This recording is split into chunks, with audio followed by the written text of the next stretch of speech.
গভীর রাতে অ্যাম্বুলেন্সের সাইরেন শুনেছেন কখনো?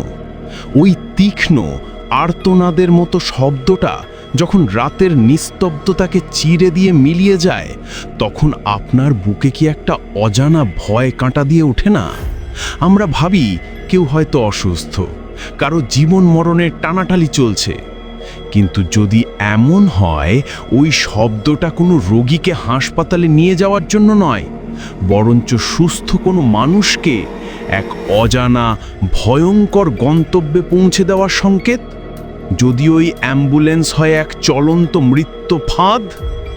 এই গল্পটা সোহমের, এক সাধারণ তরুণের, যার একটা ভুল সিদ্ধান্ত তাকে এমন এক অ্যাম্বুলেন্সের যাত্রী বানিয়েছিল যেখান থেকে ফেরার কোনো রাস্তা খোলা ছিল না। রাত তখন প্রায় 2টো। সোহম তার বাইক নিয়ে ফাঁকা হাইওয়ের উপর দিয়ে ঝোড়ো গতিতে বাড়ি ফিরছিল।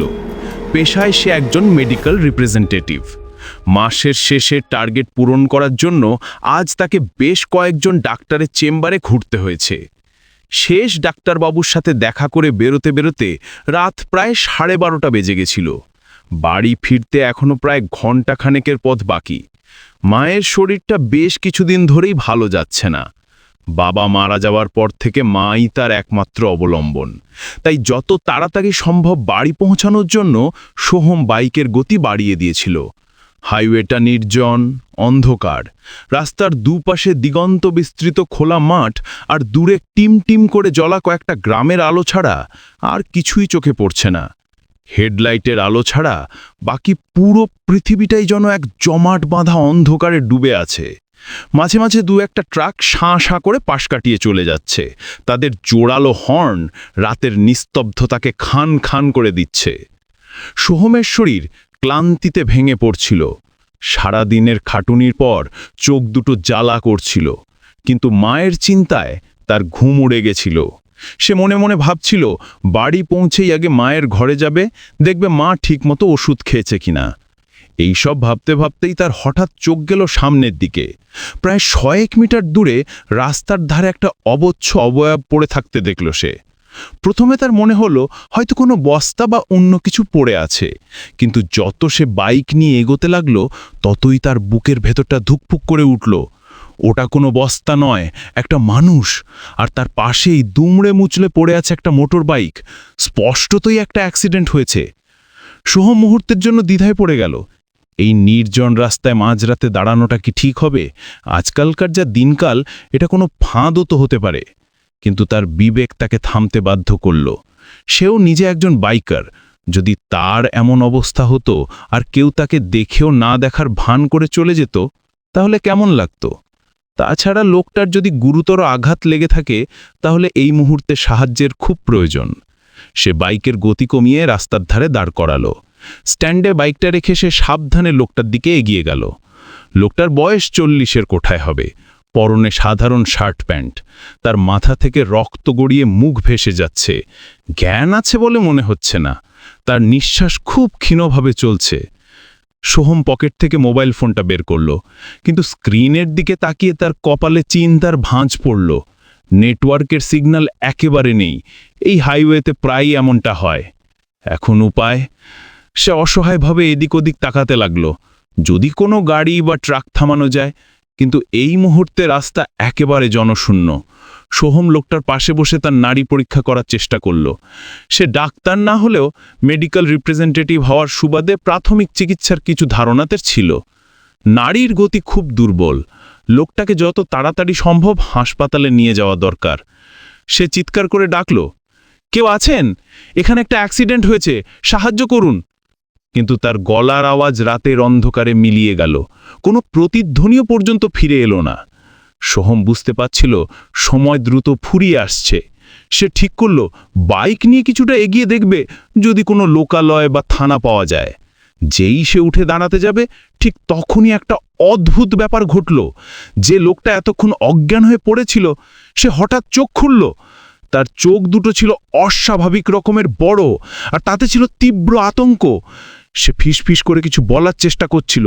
সোহম তার মুখের কাছে কান নিয়ে গেল।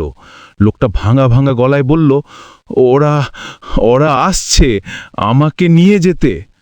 কারা আসছে? কি বলছেন আপনি? সোহম অবাক হয়ে জিজ্ঞেস করল, কিন্তু লোকটা আর কোনো উত্তর দিল না। তার চোখ দুটো আবার বন্ধ হয়ে গেল। তার কথাগুলো সোহমের কাছে একটা ধাঁধার মতো মনে হলো। ওরা আসছে মানে কি? হয়তো দুর্ঘটনার ঘোরে ভোল বকছে। হঠাৎ করেই অনেক দূর থেকে একটা সাইরেনের শব্দ ভেসে এলো। প্রথমে খুব ক্ষীণ, তারপর ধীরে ধীরে জোরালো হতে লাগলো। অ্যাম্বুলেন্স! সোহমের মনে এক ঝলক স্বস্তি নেমে এলো। যাক, ভগবান তাহলে মুখ তুলে চেয়েছেন। হয়তো অন্য কেউ অ্যাক্সিডেন্টটা দেখে ফোন করে দিয়েছে। সে রাস্তার মাঝখানে দাঁড়িয়ে হাত নাড়াতে লাগলো যাতে অ্যাম্বুলেন্সটা তাদের সহজেই দেখতে পায়। কয়েক মিনিটের মধ্যেই অ্যাম্বুলেন্সটা তার সামনে এসে দাঁড়ালো।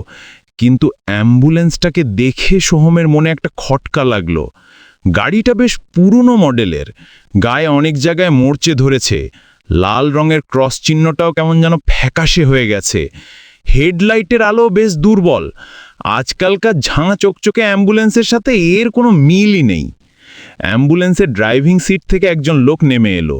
তার বয়স 50-এর কাছাকাছি, পরনে সাদা পোশাক, কিন্তু সেটা খুব একটা পরিষ্কার নয়। লোকটার মুখটা ছিল অদ্ভুত রকমের ভাবলেশীন, যেন কোনো অনুভূতিই তার মুখে নেই। তার পেছন পেছন একজন মহিলাও নেমে এলো। সেও একই রকম সাদা পোশাক পরা, তার মুখেও একই রকম শূন্য দৃষ্টি। তারা কোনো কথা না বলে সোজা আহত লোকটার দিকে এগিয়ে গেল। তাদের হাঁটা চলার মধ্যেও একটা অদ্ভুত যান্ত্রিকতা ছিল। আমি প্রথম এনাকে দেখি, খুব খারাপভাবে অ্যাক্সিডেন্ট হয়েছে, সোহম তাদের উদ্দেশ্য করে বলল। ড্রাইভার লোকটি তার দিকে না তাকিয়েই মাথা নাড়ল। তারপর মহিলাটির সাথে মিলে খুব সহজেই আহত লোকটাকে তুলে একটা স্ট্রেচারে শুইয়ে ভর্তি করার ব্যবস্থা করতে লাগলো। আপনারা কোন হাসপাতাল থেকে আসছেন? সোহম জিজ্ঞেস করল। মহিলাটি এবার তার দিকে তাকালো। তার চোখে কোনো পলক পড়ছিল না। একটা শান্ত শীতল গলায় সে বলল, কাছাকাছি আছি, আপনি চিন্তা করবেন না। তার গলার স্বরটা কেমন যেন অস্বাভাবিক রকমের নিচু আর খসখসে। সোহম বলল, আমার ফোনে নেটওয়ার্ক ছিল না, তাই কাউকে খবর দিতে পারেনি। ভাগ্যিস আপনারা এসে পড়লেন। ড্রাইভার লোকটি এবার তার দিকে পুরোপুরি ঘুরল। তার চোখ দুটো অন্ধকারও যেন জলজল করছিল।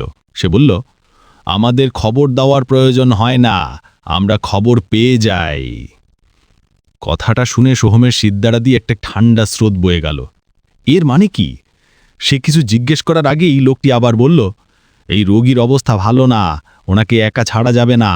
আপনি যখন প্রথম দেখেছেন তখন আপনার আমাদের সাথে যাওয়া উচিত। সোহম একটু ইতস্তত করছিল। তার নিজের বাইকটা এখানে ফেলে রেখে যাওয়াটা ঠিক হবে না। তাছাড়া মায়ের জন্যও তার চিন্তা হচ্ছিল। সে বলল, কিন্তু আমার বাইকটা আর বাড়ি তো আমার জন্য সবাই চিন্তা করবে। বাইকের জন্য ভাবতে হবে না, আমরা পরে ব্যবস্থা করে দেব। আর রোগীর আত্মীয় হিসাবে আপনার থাকাটা জরুরি। যদি পুলিশ কেস হয় তাহলে আপনার স্বাক্ষর প্রয়োজন হবে। মহিলাটি ঠান্ডা গলায় যুক্তি দিল। তাদের কথায় যুক্তি ছিল। লোকটার জীবন বাঁচানোটা এই মুহূর্তে সবচেয়ে জরুরি। সোহম আর দ্বিতীয়বার ভাবল না। সে ঠিক করল হাসপাতালে পৌঁছেই কোনোভাবে বাড়িতে একটা ফোন করে দেবে। সে মাথা নেড়ে সম্মতি জানাতেই তারা স্ট্রেচারটা অ্যাম্বুলেন্সের ভেতরে ঢুকিয়ে নিল। সোহমও তাদের পেছন পেছন অ্যাম্বুলেন্সের ভেতরে উঠে বসল। আহত লোকটার পাশের একটা ছোট বেঞ্চে সে বসল। মহিলাটিও তার পাশে এসে বসল। ড্রাইভার দরজা বন্ধ করে ড্রাইভিং সিটে গিয়ে বসতেই একটা জোরালো ঝাঁকুনি দিয়ে অ্যাম্বুলেন্স চলতে শুরু করল। বাইরে তার প্রিয় বাইকটা নিঃসঙ্গভাবে দাঁড়িয়ে রইল। সোহম তখনও জানত না সেই আর কখনো তার বাইকটার কাছে ফিরে আসতে পারবে না। অ্যাম্বুলেন্সের ভেতরটা ছিল ভীষণ অদ্ভুত।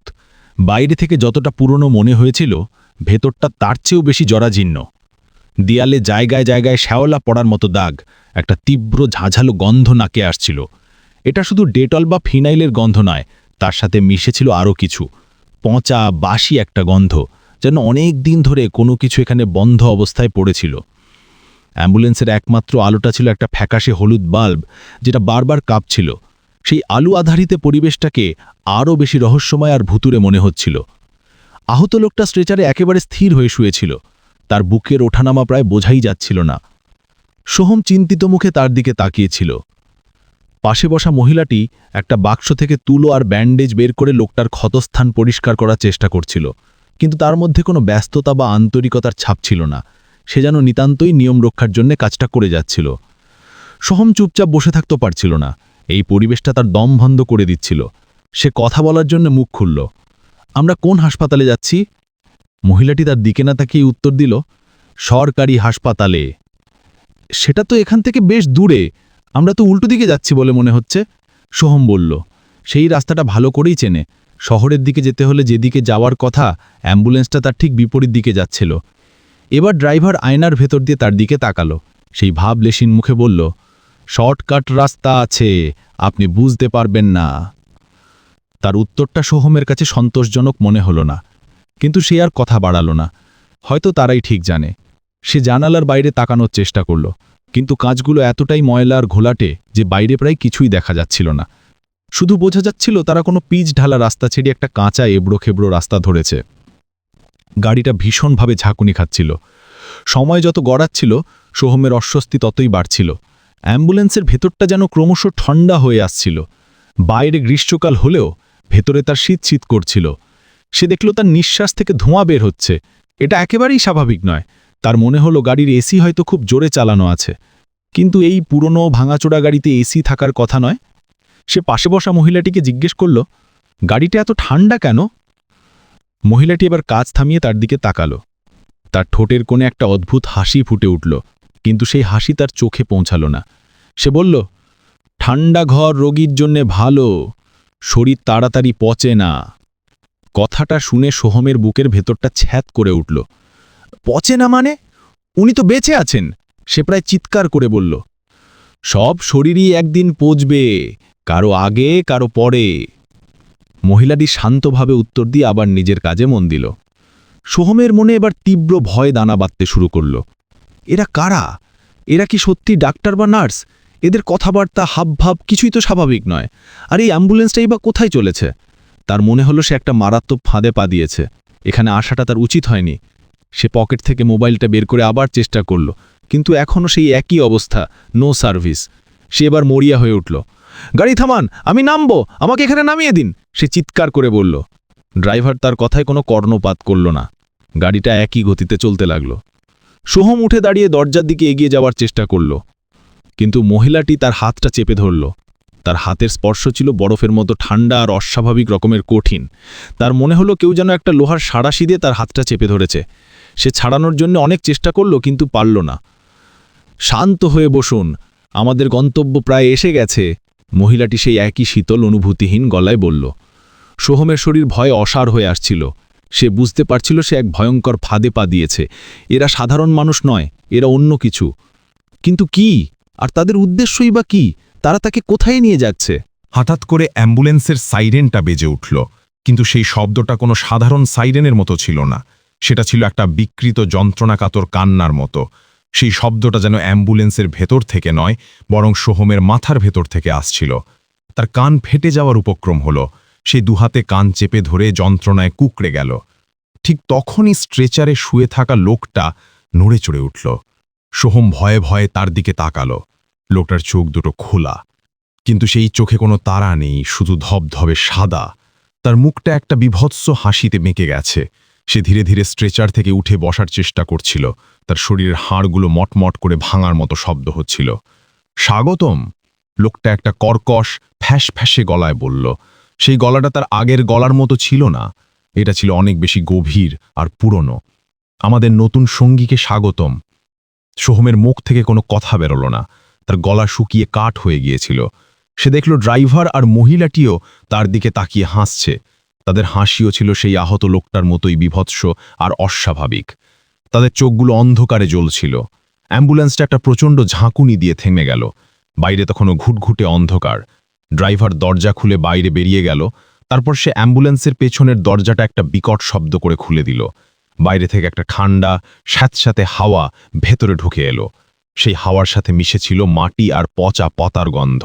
এবার নামার পালা। মহিলাটি সোহমের হাতটা ধরে টানতে টানতে তাকে দরজার দিকে নিয়ে যেতে লাগল। সোহম তার সর্বশক্তি দিয়ে বাধা দেওয়ার চেষ্টা করছিল, কিন্তু সেই মহিলার অস্বাভাবিক শক্তির কাছে তার কিছুই করার ছিল না। তাকে প্রায় হিঞ্চড়ে গাড়ি থেকে নামানো হলো। বাইরে পা রাখতেই সে বুঝতে পারল তারা কোনো হাসপাতাল বা লোকালয়ে আসেনি। এটা একটা ঘন জঙ্গলের মতো জায়গা। চারপাশে বড় বড় গাছপালা, যাদের অন্ধকারে অশরীরী ছায়ার মতো দেখাচ্ছে। দূরে একটা ভাঙা পরিত্যক্ত বাড়ির আবছা অবয়ব চোখে পড়ছে। চাঁদের আলো সেই ভাঙা ছাদের ওপর পড়ে একটা ভুতুড়ে পরিবেশ তৈরি করেছে। যে লোকটা এতক্ষণ আহত হওয়ার ভান করে পড়েছিল সেও এবার স্ট্রেচার থেকে নেমে দাঁড়ালো। তার শরীরে আঘাতের কোনো চিহ্নই আর নেই, সে সম্পূর্ণ সুস্থ, কিন্তু তার হাঁটা চলা বা দাঁড়ানোর ভঙ্গি মানুষের মতো নয়। সে সোহমের দিকে এগিয়ে এসে তার কাঁধে একটা হাত রাখল। তার স্পর্শে সোহমের সারা শরীরে যেন বিদ্যুৎ খেলে গেল। ভয় পেও না, লোকটা বলল, এখানে তুমি একা নাও, আমাদের মতো আরো অনেকেই আছে, আমরা সবাই মিলে একটা বড় পরিবার। ড্রাইভার লোকটি তাদের পাশে এসে দাঁড়ালো। সে সোহমের দিকে তাকিয়ে বলল, প্রত্যেক অমাবস্যায় আমাদের একজনকে খুঁজে আনতে হয়, যে নিজের ইচ্ছায় আমাদের অ্যাম্বুলেন্সে উঠবে। আজ রাতে ভাগ্য তোমার সহায় ছিল না সোহম। সোহম অবাক হয়ে জিজ্ঞেস করল, তুমি তুমি আমার নাম জানলে কি করে? ড্রাইভার হাসল, সেই শব্দহীন ভয়ঙ্কর হাসি। আমরা সব জানি, আমরা তোমার জন্যই অপেক্ষা করছিলাম। তোমার মায়ের অসুস্থতা, তোমার বাড়ি ফেরার তাড়া, তোমার মনের দোটানা, সবকিছুই আমাদের পরিকল্পনার অংশ ছিল। তুমি তো শুধু একটা পুতুল, যার সুতো আমাদের হাতে। সোহমের মাথা ঘুরছিল, সে কিছুই বুঝতে পারছিল না। এরা কারা, কি চায় তার কাছে? তার মায়ের কথা শুনে তার বুকের ভেতরটা মোচড় দিয়ে উঠল। তার মা এখন হয়তো তার জন্য চিন্তা করছে। সে কি আর কখনো মায়ের কাছে ফিরতে পারবে না? মহিলাটি তার কানের কাছে মুখ নিয়ে এসে ফিসফিস করে বলল, অ্যাম্বুলেন্স কখনো খালি হাতে ফেরে না। একজন রোগীকে নিয়ে এসে বেরোয়, আর ফেরে একজন নতুন সঙ্গীকে নিয়ে। পুরনো জন মুক্তি পায়, আর নতুনজন আমাদের যাত্রার অংশ হয়ে যায়। কথাটা শেষ হতেই তারা তিনজন সোহমকে ধরে সেই ভাঙা বাড়িটার দিকে নিয়ে যেতে লাগল। সোহম যুদ্ধ করছিল, চিৎকার করছিল, কিন্তু সেই নির্জন অরণ্যে তার আর্তনাদ শোনার মতো কেউ ছিল না। তার চোখের সামনে তার পুরো জীবনটা ভেসে উঠছিল। তার ছোটবেলা, তার বাবা মা, তার বন্ধু-বান্ধব, সবকিছু যেন এক মুহূর্তে অর্থহীন হয়ে গেল। সে বুঝতে পারছিল তার চেনা পৃথিবীর দরজা চিরকালের জন্য বন্ধ হয়ে গেছে। সে এখন এমন এক জগতের বাসিন্দা হতে চলেছে, যার কথা সে শুধু গল্পের বইতেই পড়েছে। এক অন্ধকার শীতল জগতের, যেখানে জীবনের কোনো স্থান নেই, আছে শুধু অন্তহীন অপেক্ষা আর যন্ত্রণা। ভাঙা বাড়ির খোলা দরজার ভেতর থেকে একটা চাপা গোঙানির শব্দ ভেসে আসছিল, যেন ভেতরে আরও অনেকেই বন্দী আছে। সেই শব্দটা ক্রমশ জোরালো হতে লাগলো, আর সোহমের পায়ের তলার মাটি যেন একটু একটু করে সরে যাচ্ছিল। সে এক অজানা ভয়ঙ্কর ভবিষ্যতের দিকে এগিয়ে যাচ্ছিল, যেখান থেকে মুক্তির কোনো পথ খোলা ছিল না। মাঝরাতের অ্যাম্বুলেন্স তার নতুন শিকারকে গন্তব্যে পৌঁছে দিচ্ছিল। পুরনো পরিত্যক্ত বাড়ি দেখেছেন কখনো? যে বাড়িগুলোর ভাঙা জানালাগুলো যেন শূন্য চোখের কোটরের মতো রাতের অন্ধকারের দিকে তাকিয়ে থাকে। দেওয়ালের খসে পড়া পোলেস্তারা, শ্যাওলা ধরা সিঁড়ি, আর দরজা জানালার ফাঁক দিয়ে বয়ে যাওয়া শোঁ শোঁ বাতাস, এই সব কিছু মিলে একটা অদ্ভুত বিষণ্ণতার গল্প বলে। আমরা ভাবি সময়ের সাথে সাথে বাড়িগুলো ক্ষয়ে গেছে, মানুষজন ছেয়ে চলে গেছে। কিন্তু যদি এমন হয়, বাড়িটা নিজেই তার বাসিন্দাদের ছাড়েনি, যদি সেই বাড়ির প্রত্যেকটা ইট, প্রত্যেকটা ধুলোকণা যুগের পর যুগ ধরে জমে থাকা যন্ত্রণা, ভয় আর হতাশাকে শুষে নিয়ে নিজেই একটা জীবন্ত সত্তায় পরিণত হয়। সোহমকে যখন সেই ভাঙা বাড়িটার দিকে হিঁচড়ে নিয়ে যাওয়া হচ্ছিল, তখন সে বুঝতে পারছিল এটা শুধু ইট কাঠের একটা কাঠামো নয়, এটা একটা ফাঁদ, একটা জীবন্ত কবরস্থান, যার খিদে কখনো মেটে না।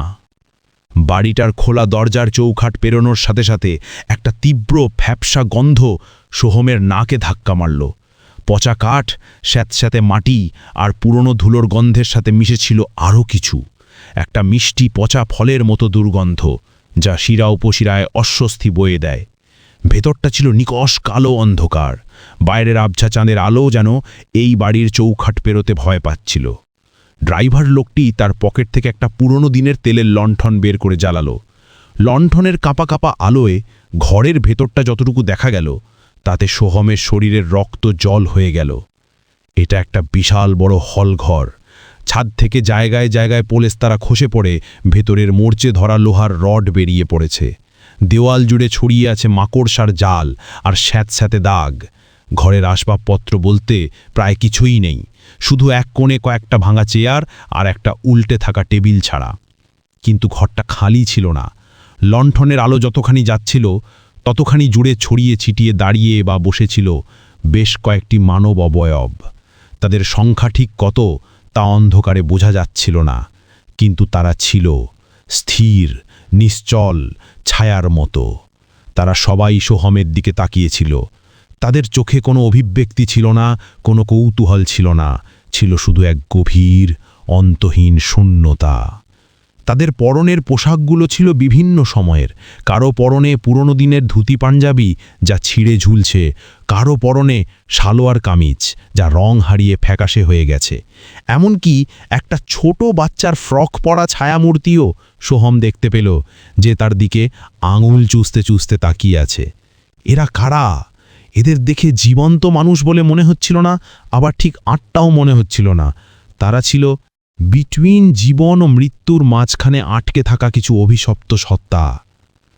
এরাই তোমার নতুন পরিবার, সেই আহত হওয়ার ভান করা লোকটি সোহমের কানের কাছে ফিসফিস করে বলল। তার গলার স্বরটা এখন আরও কর্কশ, যেন শুকনো পাতা ঘষার শব্দ হচ্ছে। এখান থেকে তুমি এখন ঠিক আমাদের মতোই থাকবে, আমাদের এই অনন্ত অপেক্ষার সঙ্গী হবে। সোহম তার সমস্ত শক্তি দিয়ে এক ঝটকায় নিজেকে ছাড়িয়ে নেওয়ার চেষ্টা করল। সে চিৎকার করে বলল, না, আমি এখানে থাকব না, আমাকে যেতে দাও। তার চিৎকারটা সেই বিশাল হল ঘরে প্রতিধ্বনিত হয়ে মিলিয়ে গেল, কিন্তু ছায়ামূর্তিগুলোর মধ্যে কোনো প্রতিক্রিয়া হলো না। তারা একইভাবে তাকিয়ে রইল। ড্রাইভার আর সেই মহিলাটি এবার সোহমের দুপাশে এসে দাঁড়ালো। তাদের ভাববেশলেষ মুখে এবার একটা পৈশাচিক উল্লাসের ছাপ ফুটে উঠেছিল। চিৎকার করে কোনো লাভ নেই, মহিলাটি বলল। এই বাড়ির দেওয়ালগুলো শুধু চিৎকার শুষে নিতে জানে, বাইরে যেতে দেয় না। কতজন কতভাবে চেষ্টা করেছে, কেউ পারেনি। ড্রাইভার লোকটি একটা বিকট শব্দ করে হলঘরের বিশাল কাঠের দরজাটা বন্ধ করে দিল। বাইরে থেকে একটা লোহার খিল তোলার শব্দ হলো। সোহম বুঝতে পারল তার পালানোর শীষ রাস্তাও বন্ধ হয়ে গেল। সে এখন এই অভিশপ্ত বাড়ি আর তার ভয়ঙ্কর বাসিন্দাদের সাথে একা।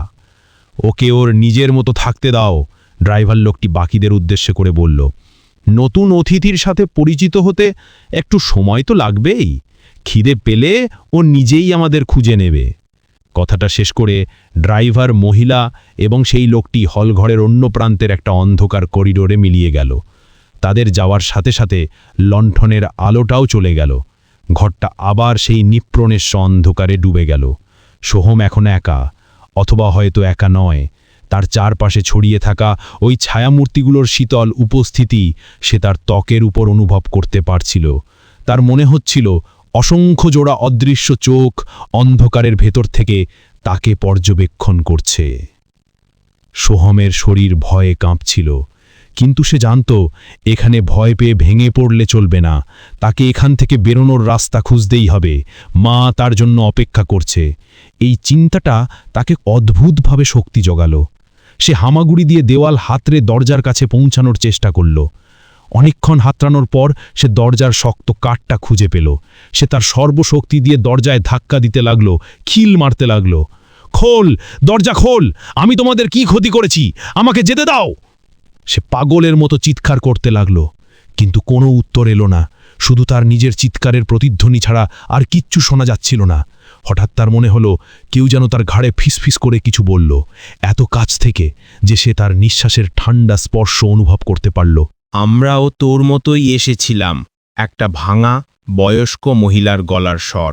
সাহায্য করতে গিয়েছিলাম, ওরা আমাদেরও এখানেই নিয়ে এসেছে। সোহম চমকে পেছনে ফিরল, কিন্তু অন্ধকারে কিছুই দেখতে পেল না। কে কে কথা বলছে? এবার অন্য দিক থেকে একটা বাচ্চার কান্নার আওয়াজ ভেসে এলো। আমার মা কোথায়? আমি বাড়ি যাব। তারপরেই একসাথে অনেকগুলো গলার আওয়াজ যেন অন্ধকারের ভিতর থেকে কথা বলে উঠল। কেউ কাঁদছে, কেউ সাহায্য চাইছে, কেউ বা অর্থহীনভাবে বিড়বিড় করছে। এই সব কোটা স্বর মিলেমিশে একটা অদ্ভুত কোলাহল তৈরি করছিল, যা সোহমের মাথা ধরিয়ে দিচ্ছিল। এরা সবাই ওই ছায়ামূর্তিগুলো। এরা কথা বলছে। তারা তাদের শেষ মুহূর্তের যন্ত্রণা, তাদের হতাশার কথা বারবার বলে চলেছে। সোহম বুঝতে পারল এরা সবাই তার মতোই সাধারণ মানুষ ছিল। তারাও কোনো না কোনো রাতে ওই অ্যাম্বুলেন্সের ফাঁদে পা দিয়েছিল, আর এখন তারা এই অভিশপ্ত বাড়ির দেয়ালে বন্দী হয়ে নিজেদের পরিচয়, নিজেদের সত্তা হারিয়ে ফেলেছে। তারা এখন শুধু একরাশ যন্ত্রণার প্রতিধ্বনি। সোহমের মনে হলো সেও যদি এখানে থেকে যায় তাহলে তারও একদিন এই অবস্থাই হবে। সেও তার নাম, তার মায়ের মুখ, তার নিজের জীবন সব ভুলে গিয়ে এই ছায়াগুলোর দলেই ভিড়ে যাবে। এই ভয়টা তাকে মরিয়া করে তুলল। সে ঠিক করল দরজা দিয়ে না হোক অন্য কোনো পথে তাকে বেরোতেই হবে। জানালা, নিশ্চয়ই কোনো জানালা আছে। সে দেয়াল ধরে ধরে সাবধানে এগোতে লাগল। তার পা কয়েকটা ভাঙা কাঁচের টুকরোর ওপর পড়ল। সম্ভবত এখানেই কোনো জানালা ছিল, যা এখন ভাঙা। সে ভাঙা জানালাটা দিয়ে বাইরেটা দেখার চেষ্টা করল, কিন্তু বাইরেটা এতটাই অন্ধকার যে কিছুই বোঝা যাচ্ছিল না। আর জানালাটা মাটি থেকে বেশ উঁচুতে, লাফ দিলে গুরুতর আঘাত লাগতে পারে। সে অন্য কোনো রাস্তা খোঁজার জন্য এগোতে লাগল। হলঘরের এক প্রান্তে একটা সিঁড়ি ছিল, যা উপরের তলার দিকে উঠে গেছে। সোহম ভাবল, হয়তো ওপরে কোনো ঘর বা বারান্দা থাকতে পারে যেখান থেকে পালানোর সুযোগ পাওয়া যাবে। সে খুব সাবধানে সিঁড়িতে পা রাখল। প্রত্যেকটা ধাপে কাঠগুলো কোকিয়ে উঠছিল, যেন কোনো যন্ত্রণাকাতর প্রাণী আর্তনাদ করছে। সিঁড়ি দিয়ে উপরে উঠতেই সে একটা লম্বা করিডোরে এসে পৌঁছাল। করিডোরের দুপাশে সারি সারি বন্ধ দরজা। প্রত্যেকটা দরজা দেখেই বোঝা যাচ্ছিল বহুদিন খোলা হয়নি। সোহম একটা দরজার হাতলে হাত রাখল। হাতলটা ছিল বরফের মতো ঠান্ডা। সে একটু চাপ দিতেই দরজাটা ক্যাঁচ ক্যাঁচ শব্দ করে খুলে গেল। ভেতরটা ছিল একটা শোয়ার ঘর। একটা ভাঙা খাট, একটা আলমারি আর একটা ড্রেসিং টেবিল ছাড়া আর কিছুই নেই। ড্রেসিং টেবিলের আয়নাটা ধুন্দলা, তাতে নিজের প্রতিবিম্বও ঠিকমতো দেখা যাচ্ছিল না। সোহম ঘরে ঢুকে জানালাটা পরীক্ষা করতে গেল। জানালাটা বাইরে থেকে কাঠের তক্তা দিয়ে মারা, খোলার কোনো উপায় নেই। হতাশ হয়ে সে ঘর থেকে বেরিয়ে আসতে যাবে, তখনই তার চোখ গেল খাটের নিচে। কি যেন একটা পড়ে আছে, একটা পুরনো ডায়েরি। মলাটটা প্রায় ছিঁড়ে গেছে, পাতাগুলো হলদে হয়ে গেছে। কৌতূহলী হয়ে সোহম ডায়েরিটা তুলে নিল। পাতা উল্টাতেই সে দেখতে পেল তাতে কাঁপা কাঁপা হাতে কিছু লেখা আছে। এটা কোনো আগের শিকারের ডায়েরি হতে পারে, হয়তো এতে এখান থেকে বেরোনোর কোনো উপায় লেখা থাকতে পারে। এই ভেবে সে ডায়েরিটা নিজের পকেটে ঢুকিয়ে নিল। সে করিডোরের অন্য ঘরগুলো পরীক্ষা করতে লাগল। প্রত্যেকটা ঘরই ছিল একই রকম পরিত্যক্ত আর নিরাশাজনক। কোনোটা বাচ্চাদের ঘর, যেখানে একটা পুরনো ভাঙা খেলনা পড়ে আছে। কোনোটা পড়ার ঘর, যেখানে বইয়ের তাকগুলো খালি, শুধু ধুলোর আস্তরণ জমে আছে। প্রত্যেকটা ঘরে ঢোকার পর সোহমের মনে হচ্ছিল ঘরগুলো যেন তার দিকে তাকিয়ে আছে। দেয়ালগুলো যেন নিঃশ্বাস নিচ্ছে। তার মনে হচ্ছিল এই বাড়ির প্রত্যেকটা বস্তু জীবন্ত। তারা সবাই মিলে তাকে পর্যবেক্ষণ করছে, তার ভয়টাকে উপভোগ করছে। একটা ঘরে ঢুকে সোহমের শরীর ভয়ে হিম হয়ে গেল। ঘরটার মাঝখানে একটা দোলনা রাখা ছিল, আর সেই দোলনাটা ধীরে ধীরে দুলছিল, অথচ ঘরে কোনো বাতাস ছিল না। সোহম ভয়ে পিছিয়ে আসতে যাবে, তখনই দোলনার ভেতর থেকে একটা ফিসফিসে আওয়াজ ভেসে এলো, আমার সোনাকে দেখেছ? আমার সোনা হারিয়ে গেছে। সোহম দৌড়ে ঘর থেকে বেরিয়ে এলো। তার হৃৎপিণ্ড এমনভাবে লাফাচ্ছিল যে মনে হচ্ছিল বুক ফেটে বেরিয়ে আসবে। এই বাড়িটা একটা নরক। এখানে প্রত্যেকটা মুহূর্তে ভয় ওত পেতে আছে। সে আবার নিচের হলঘরে ফিরে এলো। ছায়ামূর্তিগুলো তখনও একইভাবে স্থির হয়ে আছে। সোহম ঠিক করল তাকে কিছু একটা করতে হবে। এই নিষ্ক্রিয় অপেক্ষা তাকে ধীরে ধীরে পাগল করে দেবে। সে পকেট থেকে ডায়েরিটা বের করল। কিন্তু এই অন্ধকারে তো কিছু পড়া সম্ভব নয়। তার আলোর প্রয়োজন। কিন্তু আলো কোথায় পাবে? হঠাৎ তার মনে পড়ল তার পকেটে একটা লাইটার আছে। সে ধূমপান করত না, কিন্তু মাঝে মাঝে বন্ধুদের জন্য লাইটারটা সাথে রাখত। সে কাঁপা কাঁপে হাতে পকেট থেকে লাইটারটা বের করল। ভাগ্যক্রমে সেটা জ্বলে উঠল। লাইটারের ছোট্ট শিখাটা অন্ধকারের বুক চিরে এক চিলতে আলো তৈরি করল। সেই আলোয় সে ডায়েরির পাতা খুলল। ডায়েরিটা অরুণ নামের এক যুবকের। তার লেখার তারিখ দেখে বোঝা গেল সে প্রায় বছর 10 আগে এখানে এসেছিল। সোহম পড়তে শুরু করল। প্রথম দিন। আমি জানি না আমি কোথায় আছি। একটা অ্যাম্বুলেন্স আমাকে এখানে নিয়ে এসেছে। আমি একটা অ্যাক্সিডেন্টে পড়া লোককে সাহায্য করতে গিয়েছিলাম। ওরা আমাকে বলল রোগীর সাথে হাসপাতালে যেতে হবে, কিন্তু ওরা আমাকে এই ভাঙা বাড়িতে নিয়ে এসেছে। এখানে আরও অনেকে আছে। তারা কথা বলে না, শুধু তাকিয়ে থাকে। আমার খুব ভয় করছে। এখান থেকে বেরোনোর কি কোনো রাস্তা নেই? তৃতীয় দিন। আমি পালানোর চেষ্টা করেছিলাম, কিন্তু পারিনি। এই বাড়ির দরজা জানালা সব যেন জীবন্ত। আমি যতবারই খোলার চেষ্টা করি ওরা আরও শক্ত হয়ে যায়। এখানকার বাসিন্দারা, ওরা মানুষ নয়, ওরা হলো খোলস। ওদের ভেতরের আত্মাটা ওই অ্যাম্বুলেন্সটা শুষে নিয়েছে। ওরা এখন শুধু স্মৃতি আর যন্ত্রণা দিয়ে তৈরি। ওরা নতুন শিকারের ভয়, হতাশা আর কষ্ট খেয়ে বেঁচে থাকে। সপ্তম দিন। আমি ড্রাইভার আর ওই মহিলাটার কথা আড়ি পেতে শুনেছি। ওরাই বাড়ির রক্ষক নয়, ওরা নিজেরাই বন্দী। ওরা হলো এই অ্যাম্বুলেন্সটারই একটা অংশ। অ্যাম্বুলেন্সটা একটা জীবন্ত সত্তা, একটা ক্ষুধার্ত ক্ষিংস্ত্র। ওর খিদে পেলে ওরা শিকারে বেরোয়। একজন নতুন শিকারকে নিয়ে এলে পুরনো কোনো একজন মুক্তি পায়, কিন্তু সেই মুক্তি মানে মৃত্যু নয়। সেই মুক্তি মানে এই যন্ত্রণা থেকে বেরিয়ে গিয়ে মহাশূন্যে বিলীন হয়ে যাওয়া, পুরোপুরি নিশ্চিহ্ন হয়ে যাওয়া। 15তম দিন আমি বুঝতে পেরেছি এই অ্যাম্বুলেন্সটা ভয় আর হতাশাকে ভয় পায় না। ওটা ভয়কে খাদ্য হিসেবে গ্রহণ করে। ওকে হারাতে হলে ভয় পেলে চলবে না, আশা ছাড়লে চলবে না। আমি একটা উপায় খুঁজে পেয়েছি। এই বাড়ির ঠিক মাঝখানে নিচের তলার হল ঘরের মেঝের নিচে একটা পুরনো কুঁয়া আছে। সেই কুঁয়োটা এই বাড়ির হৃৎপিণ্ড। ড্রাইভারটা বলছিল অ্যাম্বুলেন্সের শক্তি ওই কুঁয়ো থেকেই আসে। যদি কোনোভাবে ওই কুঁয়োটাকে ধ্বংস করা যায়, তাহলে হয়তো এই অভিশাপ থেকে মুক্তি পাওয়া সম্ভব। শেষ লেখা। আমি আজ রাতে চেষ্টা করব। আমার হাতে আর সময় নেই। আমি অনুভব করতে পাচ্ছি আমার স্মৃতিগুলো ধীরে ধীরে ঝাপসা হয়ে আসছে। আমার মায়ের মুখটা আমি আর ঠিকমতো মনে করতে পারছি না। যদি আমি সফল না হই, যদি এই ডায়েরিটা অন্য কারো হাতে পড়ে, তাহলে মনে রেখো, হতাশ হইও না, লড়াই করো। ওই অ্যাম্বুলেন্সটাকে তোমার ভয়টা খেতে দিও না। লেখাটা এখানেই শেষ। শেষ পাতাগুলোই শুধু কয়েকটা হিজিবিজি দাগ, যেন লেখক লেখার ক্ষমতা হারিয়ে ফেলেছিল। সোহমের সারা শরীর দিয়ে একটা ঠান্ডা স্রোত বয়ে গেল। অরুণ, সেও লড়াই করার চেষ্টা করেছিল, কিন্তু সে কি সফল হয়েছিল? সম্ভবত না। হলে আজ সোহমকে এখানে আসতে হতো না। কিন্তু অরুণ তাকে একটা পথ দেখিয়ে দিয়েছে, একটা আশার আলো। হল ঘরের মেঝের নিচে একটা কুঁয়ো। সোহম লাইটারের আলোয় হল ঘরের মেঝেটা পরীক্ষা করতে লাগল। মেঝেটা পুরনো পাথরের টালি দিয়ে বাঁধানো। সে প্রত্যেকটা টালিতে টোকা দিয়ে দেখতে লাগল কোনটা ফাঁপা শোনায় কিনা। ছায়া মূর্তিগুলো তখনও তার দিকে তাকিয়েছিল। তাদের চোখে এখন যেন একটা কৌতূহল ফুটে উঠেছে। তারা যেন দেখতে চায় নতুন শিকারটা কতক্ষণ লড়াই করতে পারে। অনেকক্ষণ খোঁজার পর ঘরের ঠিক মাঝখানে একটা টালি একটু অন্যরকম লাগল।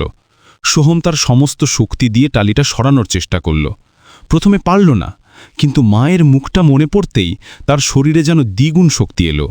সে এক হ্যাচকা টানে টালিটা সরিয়ে ফেলল। টালিটা সরতেই একটা স্যাঁতস্যাঁতে ঠান্ডা হাওয়া নিচ থেকে উঠে এলো। নিচে সত্যিই একটা গর্ত, একটা কুঁয়োর মুখ। কুঁয়োর ভেতরটা এতটাই অন্ধকার যে কিছুই দেখা যাচ্ছিল না, কিন্তু ভেতর থেকে একটা অদ্ভুত শব্দ আসছিল, একটা ধুকপুক ঢুকপুক শব্দ, যেন একটা বিশাল হৃৎপিণ্ড স্পন্দিত হচ্ছে। এই কি সেই কুঁয়ো অরুণ যার কথা লিখেছিল? সোহম কিছু বোঝার আগেই তার পেছনে একটা শীতল কণ্ঠস্বর শোনা গেল, এত সহজে সবটা জেনে গেলে তো খেলার মজাটাই নষ্ট হয়ে যায়। সোহম চমকে পেছনে ফিরল। ড্রাইভার আর ওই মহিলাটি তার ঠিক পেছনে দাঁড়িয়ে আছে। তাদের মুখে এবার আর কোনো ভাবলেশীনতা নেই। তাদের মুখ দুটো রাগে আর হিংস্রতায় বিকৃত হয়ে গেছে। তাদের চোখ দুটো লণ্ঠনের আলোর মতো জ্বলছে। তুমি যা ভাবছ ততটা সহজ নয়, মহিলাটি হেসে গলায় বলল। এই কুঁয়োই বাড়ির শক্তি, এটা ঠিক, কিন্তু এটা আমাদের রক্ষা কবচ। কেউ একে স্পর্শ করতে পারে না। সোহমের বুঝতে বাকি রইল না, সে ধরা পড়ে গেছে, কিন্তু সে হার মানতে রাজি ছিল না। সে মরিয়া হয়ে এদিক ওদিক তাকাতে লাগল। তার চোখ পড়ল ঘরের কোণে পড়ে থাকা একটা মরচে ধরা লোহার রডের ওপর। সে এক দৌড়ে গিয়ে রডটা তুলে নিল। আমার কাছে এসো না, আমি কিন্তু। ড্রাইভার লোকটি একটা পৈশাচিক হাসি হাসল। তুমি আমাদের কি করবে? আমাদের শরীর নেই, ব্যথা নেই, মৃত্যুও নেই, আমরা শুধু আছি। কথাটা বলার সাথে সাথেই হলঘরের সমস্ত ছায়ামূর্তিগুলো নড়ে চড়ে উঠল। তারা আর স্থির নেই। তারা সবাই ধীরে ধীরে সোহমের দিকে এগিয়ে আসতে লাগল। তাদের শূন্য চোখগুলো এখন লাল আভায় জ্বলছে। তাদের মুখ থেকে চাপা গোঙানির শব্দ বেরোচ্ছে। তারা সবাই একসাথে ফিসফিস করে বলছে, আমাদের সাথে চলো, আমাদের একজন হও, যন্ত্রণাটা ভাগ করে নাও। সোহম লোহার রডটা শক্ত করে ধরে পিছিয়ে যেতে লাগল। তার পিঠ কুঁয়োর মুখের কাছে এসে ঠেকেছে। পালানোর আর কোনো রাস্তা নেই। ছায়ামূর্তিগুলো তাকে ঘিরে একটা বৃত্ত তৈরি করছে। ড্রাইভার আর মহিলাটি সেই বৃত্তের বাইরে দাঁড়িয়ে দৃশ্যটা উপভোগ করছে। ঠিক তখনই একটা অদ্ভুত ঘটনা ঘটল। সোহমের মনে হলো তার মায়ের গলার স্বর কেউ যেন তাকে ডাকছে। সোহম, বাবা, কোথায় তুই? আমাকে একা ফেলে চলে যাস না। এটা কি তার মোমের ভুল, নাকি এই বাড়ির নতুন কোনো চাল? সোহম বিভ্রান্ত হয়ে গেল। তার হাত থেকে লোহার রডটা প্রায় পড়ে যাচ্ছিল। তার মন দুর্বল হয়ে পড়ছিল। হতাশা তাকে গ্রাস করছিল। হ্যাঁ সোহম, মহিলাটি তার মনের কথা পড়তে পেরেই যেন বলল, তোমার মা তোমার জন্যে কাঁদছে। তুমি তাকে ছেড়ে এসেছ। তুমি একজন খারাপ ছেলে। তোমার আর ফিরে গিয়ে কোনো লাভ নেই। এখানেই থেকে যাও, সব যন্ত্রণা ভুলে যাও। সোহমের চোখ দিয়ে জল গড়িয়ে পড়ল। সে কি সত্যি আর ফিরতে পারবে না? তার লড়াই কি এখানেই শেষ? যখন সে প্রায় হাল ছেড়ে দিতে যাচ্ছিল, তখন কুয়োর ভেতর থেকে সেই ধুকফুক শব্দটা আরও জোরালো হয়ে উঠল, আর সেই শব্দের সাথে সাথে পুরো বাড়িটা থরথর করে কেঁপে উঠল। ছায়ামূর্তিগুলো যন্ত্রণায় চিৎকার করে উঠল, যেন এই কম্পনটা তাদের কষ্ট দিচ্ছে। বাইরে জঙ্গলের ভেতর থেকে অ্যাম্বুলেন্সের সাইরেন বেজে উঠল, কিন্তু এবার সেই সাইরেনটা ছিল ক্ষুধার্ত কোনো জন্তুর গর্জনের মতো। অ্যাম্বুলেন্সটা অধৈর্য হয়ে পড়েছে। তার নতুন শিকারকে চাই, এক্ষুনি চাই। সোহম বুঝতে পারল কিছু একটা ঘটতে চলেছে, খুব ভয়ঙ্কর কিছু।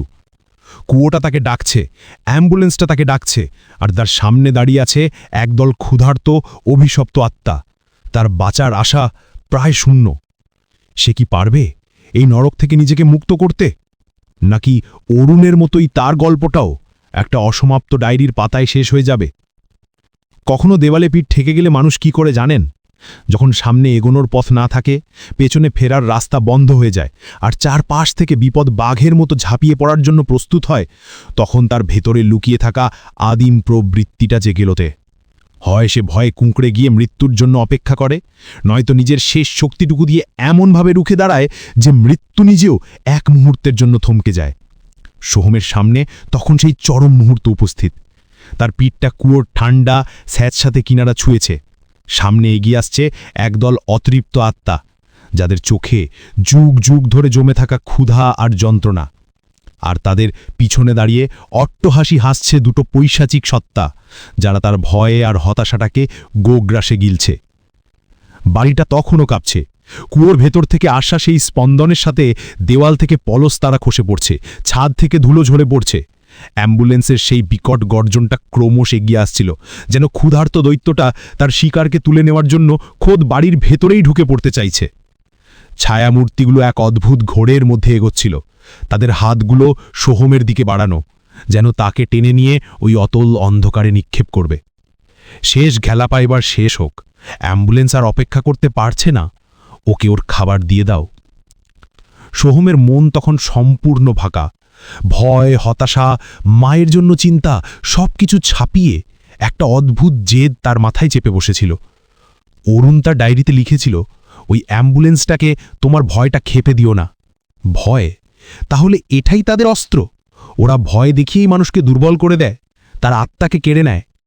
যদি ভয়টাই না থাকে, তাহলে? মায়ের ডাকটা তার কানে তখনও বাজছিল, কিন্তু এবার তার মনে হলো ওটা তার মায়ের দুর্বলতা নয়, ওটা তার শক্তি। তার মা তাকে একা ফেলে যেতে বলেনি, তাকে লড়াই করে ফিরে আসতে বলছে। এই একটা চিন্তা তার শিরদাঁড়া দিয়ে যেন বিদ্যুতের ঝলক বইয়ে দিল। সে আর পালাবে না, সে আর ভয় পাবে না। সে তার হাতে ধরা লোহার রডটা আরও শক্ত করে ধরল।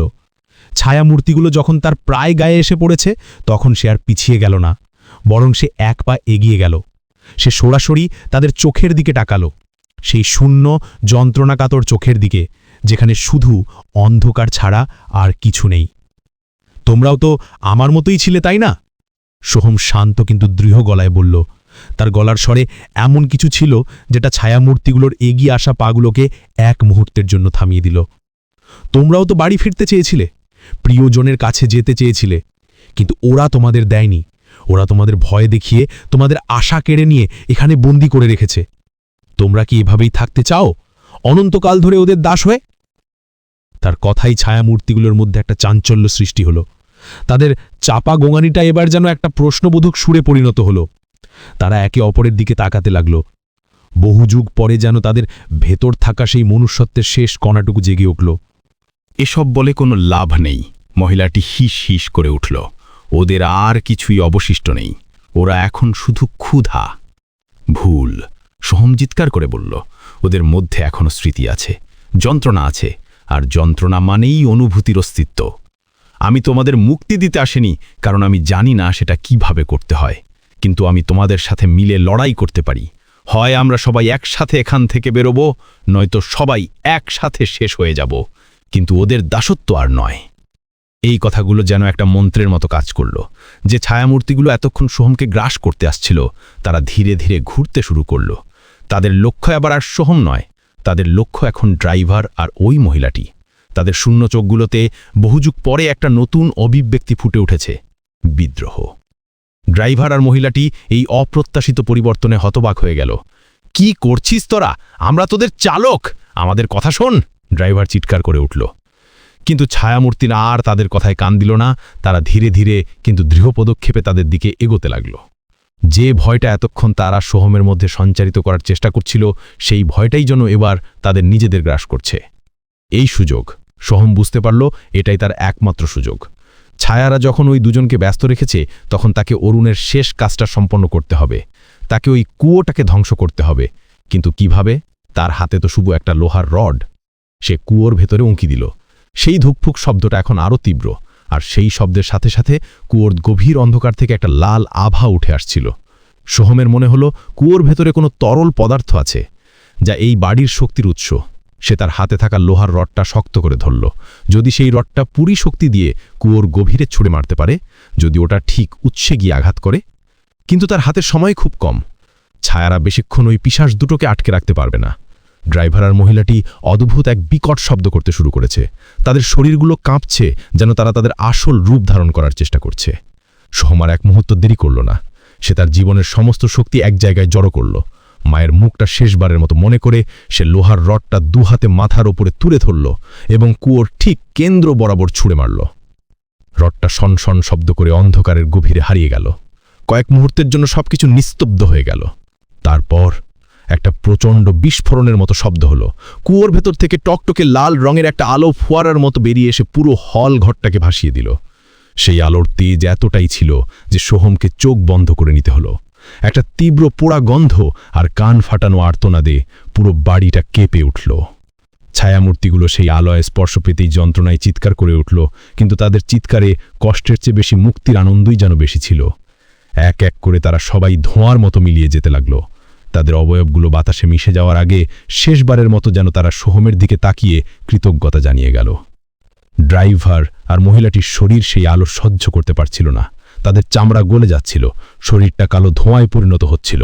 না, এটা হতে পারে না, অ্যাম্বুলেন্স তোকে ছাড়বে না। এই কথাগুলো বলতে বলতেই তাদের শরীর দুটো সম্পূর্ণভাবে বাতাসে মিশে গেল। বিস্ফোরণের ধাক্কায় সোহম ছিটকে দূরে গিয়ে পড়ল। তার মাথাটা দেওয়ালে ঠুকে গেল।